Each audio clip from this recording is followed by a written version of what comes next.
Hello, good morning, नमस्कार दोस्तों। आशा करता हूं आप लोग सकुशल हो गए, बिल्कुल ठीक हो गए, माता पिता का आशीर्वाद बढ़िया प्राप्त हो रहा होगा। तो आइए फटाफट 18 जून की करंट अफेयर्स को रिवाइज कर लेते हैं। ज्यादा से ज्यादा 5 से 7 मिनट उसको हम फटाफट रिवाइज कर लेते हैं। पहला प्रश्न के साथ शुरुआत करते हैं। पहला प्रश्न है, हाल ही में सिरिल रमफोसा को किस देश के राष्ट्रपति के रूप में फिर से चुना गया है? ध्यान रखिएगा, फिर से इलेक्ट हुए हैं ये। ए कोरिया, बी युगांडा, सी यमन या डी साउथ अफ्रीका। इसका सही उत्तर है डी साउथ अफ्रीका। अगर मैं आपसे पूछूं साउथ अफ्रीका की कैपिटल क्या है तो आप आंसर दे सकते हैं बिल्कुल हाँ, आप बोलेंगे केप टाउन। भाई साउथ अफ्रीका कैप पहनता है, वहां की जो टाउन है उसी को ध्यान रखिए, कैप टाउन।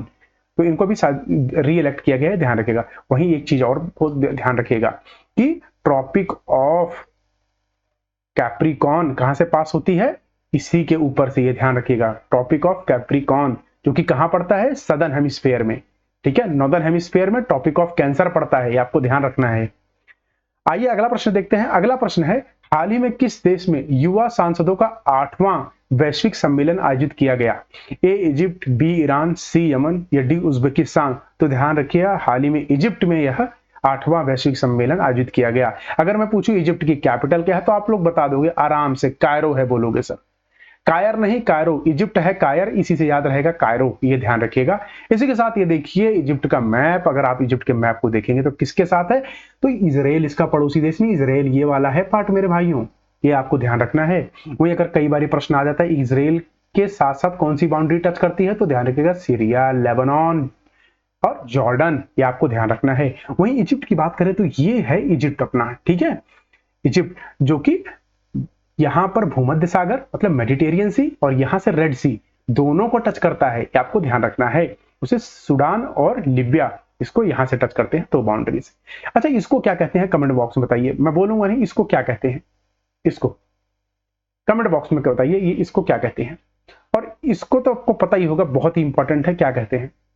ठीक है, मोस्ट इंपॉर्टेंट ये वाला है। तो स्टेट ऑफ मलक्का बोलते हैं या स्टेट ऑफ हॉर्मूज बोलते हैं? चलिए, आपको बहुत बड़ा मैंने हिंट दे दिया है। आइए अगला प्रश्न देखते हैं। अगला प्रश्न है, MIF 2024 में लाइफ टाइम अचीवमेंट अवार्ड से किसे सम्मानित किया गया? ए अनुपम खेर, बी अमिताभ बच्चन, सी सुभाष नल्लामथु या डी RSS राजामौली। इसका सही उत्तर है सी, हाल ही में सुब्बैया नल्लामुथु को इससे नवाजा गया है। ध्यान रखिएगा क्या है ये, तो ये है मुंबई इंटरनेशनल फिल्म फेस्टिवल 2024 में लाइफ टाइम अचीवमेंट अवार्ड दिया गया है। उसी के साथ अमिताभ बच्चन को कौन सा अवार्ड दिया गया था? तो लता दीनानाथ मंगेशकर, याद होगा, बोलो, लता दीनानाथ मंगेशकर अवार्ड, ये ध्यान रखना। मंगेशकर अवार्ड दिया गया था किसको? अमिताभ बच्चन को, ये बिल्कुल ध्यान में रखना है, ठीक है। वहीं आइए अगला प्रश्न देख लेते हैं। अगला प्रश्न है, हाल ही में यूक्रेन शांति शिखर सम्मेलन कहां संपन्न हुआ? आपको पता है 2014 से रशिया और यूक्रेन का द्वंद्व युद्ध चला ही जा रहा है। ध्यान होगा फरवरी में स्टार्ट हुआ था इनका युद्ध। क्यों हुआ था? क्योंकि क्रीमिया क्रीमिया कारण बना था। क्रीमिया को रशिया ने हथिया लिया था, किससे? यूक्रेन से। तो इनके हथियाए जाने के कारण ये आउटब्रेक हुआ। दूसरा कारण यह बताया जाता है कि यूक्रेन जो है नाटो को ज्वाइन करना चाहता था। अब नाटो क्या है आप कहोगे, तो नाटो है नॉर्थ अटलांटिक ट्रीटी ऑर्गेनाइजेशन, जो कि यूएसए का मिलिट्री अलायंस है, जिसके अंदर बहुत सारे देश पार्टिसिपेट कर रखे हैं, खासकर यूरोपियन कंट्रीज। तो इसको ज्वाइन करना चाहता था कौन? क्रीमिया, और रशिया इसके पक्ष में नहीं था, आपको ध्यान रखना है। वहीं हाल ही में अगर ये आपको पूछा जाए कि हाल ही में आप बताइए G7 शिखर सम्मेलन कहां हुआ, तो ध्यान रखिएगा जर्मनी में नहीं, इटली में हुआ है। कहां हुआ है? इटली में, ये ध्यान रखिएगा, ठीक है। उसी के साथ इसका उत्तर है डी, इसका उत्तर है डी, स्विट्जरलैंड में हाल ही में शिखर सम्मेलन हुआ था जिसमें 100 देशों ने पार्टिसिपेट किया था। कितने? 100 कंट्रीज, मोर देन इससे। वहीं रशिया को इसका न्योता नहीं मिला और चाइना ने इसमें मना कर दिया पार्टिसिपेट, और इंडिया ने वोटिंग करने से मना कर दिया कि बोला हम रशिया के खिलाफ वोट नहीं करेंगे। तो ध्यान रखिएगा G7 समिट कहां हुआ था? इटली, जर्मनी नहीं है इसका आंसर, ध्यान रखिए इटली, G7। आइए अगला प्रश्न देखते हैं। अगला प्रश्न है, risk manager of the year award 2024 किसने जीता है? ए सेबी, बी DRDO, सी RBI या डी इसरो। तो ध्यान रखिएगा सही उत्तर है RBI। Reserve bank of India ने हाल ही में 2024 का यह संस्करण अपने नाम किया है, जीत गया है। रीजन क्या है इसका जीतने का? क्योंकि आपने देखा होगा 2020 के बाद, भाई 19 में का कोरोना आया, कोरोना के बाद इतनी इंस्टेबिलिटी हो गई थी पूरे वर्ल्ड में। उस इंस्टेबिलिटी से इसको, भारत को बचाए रखा किसने? किसने बचाया? रिजर्व बैंक ऑफ इंडिया ने।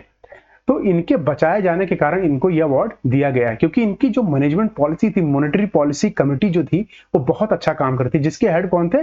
शक्तिकांत दास। ध्यान रखिएगा, इसके हेड कौन थे? शक्तिकांत दास, जो कि इस टाइम हमारे क्या है? शक्तिकांत दास आरबीआई के गवर्नर भी हैं, ये भी आपको ध्यान रखना है। ठीक है, अगर मैं बात करूं इसरो, इसरो तो इसरो के आप बताइए चेयरमैन कौन है? तो एस सोमनाथ, ये आपको ध्यान रखना है, इसरो के एस सोमनाथ।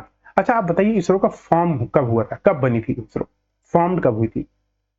वहीं आरबीआई का फॉर्म हुई थी, आपको पता ही होगा, 1935। अच्छा, डीआरडीओ का हेडक्वार्टर कहां है? तो ध्यान रखिएगा, हेडक्वार्टर कहां है इसका? इसका हेडक्वार्टर है दिल्ली। ठीक है, वहीं सेबी का अगर बात करें, इसका हेडक्वार्टर मुंबई। अच्छा बताइए, सेबी क्या काम करती है? जो भी हमारे यहाँ सिक्योरिटी से सब होता है ना, उनकी निगरानी, वॉच डॉग करती है। आइए अगला प्रश्न देखते हैं। अगला प्रश्न है, हाल ही में किस बैंक ने एमएसएमई ऋण शिविर का आयोजन किया है? ए एसबीआई, बी आईसीआईसीआई बैंक, सी एचडीएफसी बैंक या डी इंडियन बैंक? इसका सही उत्तर है डी, इंडियन बैंक ने हाल ही में यह आयोजित किया है। आपको मैं एक बात बता दूं, अगर आप रिवाइज नहीं करते हैं ना, सब भूल जाएंगे कुछ दिन में।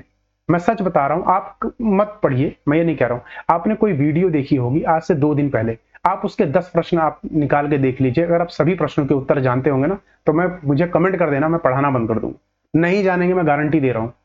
तो यार इंडियन बैंक ने अभी हाल ही में आयोजित किया था। एमएसएमई की फुल फॉर्म की कोई जरूरत नहीं है कि माइक्रो स्मॉल मीडियम एंटरप्राइज, जब नहीं पूछा जाता तो ये अलग से मिनिस्ट्री है, ये भी आपको ध्यान रखना है। ठीक है, आइए अगला प्रश्न देखते हैं। अगला प्रश्न है, when is global wind day is observe? भाई ग्लोबल विंड डे कब मनाया जाता है? ए 15 जून, बी 5 जून, सी 21 जून या डी 1 जून? तो ध्यान रखिए, यह 15 जून को प्रतिवर्ष मनाया जाता है। 5 जून को हम एनवायरमेंट डे मनाते हैं। ठीक है, एनवायरमेंट डे। इसी के साथ ही आपको ध्यान रखना है, 21 जून को हम योगा करते हैं।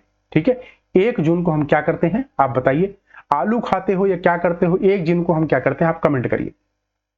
उसी के साथ इसकी थीम देखते हैं। इसकी थीम है पवन ऊर्जा भारत के भविष्य को शक्ति प्रदान करना। किस मिनिस्ट्री के अंदर आता है अगर मैं पूछूं? अगर हमारा विंड, तो non renewable energy. Non renewable energy जो होती है उसका उल्टा क्या होता है? Renewable energy. तो रिन्यूएबल एनर्जी मिनिस्ट्री है, उसके अंदर आता है। आइए इसी के साथ अगला प्रश्न देखते हैं। अगला प्रश्न है, हाल ही में किसने मिशन निश्चय लॉन्च किया है? ए हरियाणा, बी पंजाब, सी उत्तर प्रदेश या डी राजस्थान? इसका सही उत्तर है बी पंजाब। हाल ही में पंजाब की पुलिस ने ये स्टार्ट किया है।